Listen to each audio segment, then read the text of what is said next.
शेतकरी बंधूंनो नमस्कार. मी अविनाश मराठे ॲग्रिसॉलमध्ये परत एकदा स्वागत करतोय.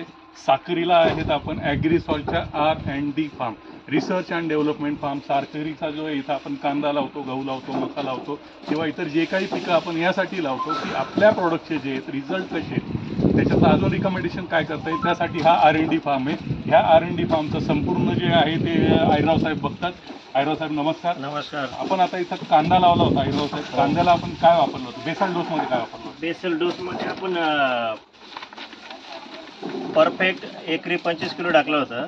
टॉप मिक्स 8 किलोच्या 2 बॅग टाकल्या होत्या बेसल डोसमध्ये आणि रायझोमॅक्स 1 किलो टाकलं होतं आपण त्याच्यासोबत.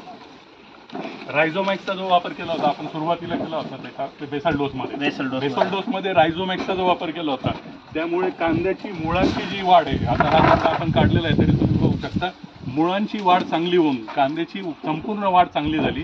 कांद्याची संपूर्ण वाढ चांगल्या झाल्यामुळे तुम्ही बघू शकता आज आपल्याला साईज चांगली मिळालेली आहे. त्यानंतर जे आहे आपण त्याला वापरलं होतं कॅबो आणि ट्रेनर. लागवडीनंतर 15 दिवसांनी आपण हा स्प्रे घेतला होता. त्याच्यामध्ये कॅबो 15 लिटर पाण्याला 50 ml, ट्रेनर 15 लिटर पाण्याला 50 ml ने घेतला होता आपण.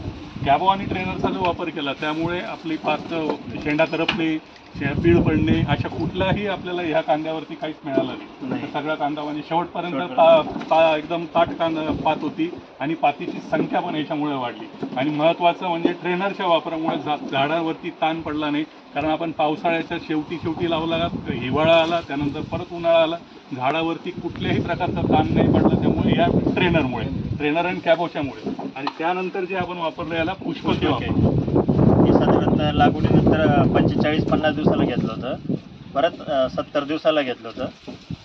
पुष्पकेच्या वापरामुळे तुम्हाला मानीमध्ये फरक पडला? मानमध्ये फरक पडला, त्याच्याने खाली कांदा बनला. जेवढी मान जी येतो जेवढी चांगली होईल तेवढा कांदा जास्त मोठा होईल. याच्या वापरामुळे जे मान चांगली होते, पातीची खरखरीतपणा, रखरखपणा जो तो वाढतो. हे स्वतः बुरशीनाशकाचं काम करतं, त्यामुळे बुरशीनाशकाचा पण प्रभाव कमी झाला. आणि सर्वात महत्त्वाचं म्हणजे जी आज आपण ही साईज बघतोय, अतिशय बेस्ट अशी साईज जी आहे ही मिळालेली आहे आपल्याला फ्रूट ओकेमुळे. हो, आपण याला फ्रूट ओके कितीदा वापरलेलं? फ्रूट ओके आपण 2दा याला स्प्रे केलेला आहे. पहिला स्प्रे आपण साधारणतः 70 दिवसाला घेतला होता. 15 लिटर पाण्याला 50 ml, प्रति लिटर पाण्याला 3 ते 4 ml ने वापरलेलं आहे. आणि परत 90 दिवसाला परत सेम स्प्रे घेतला होता आपण फ्रूट ओकेचा.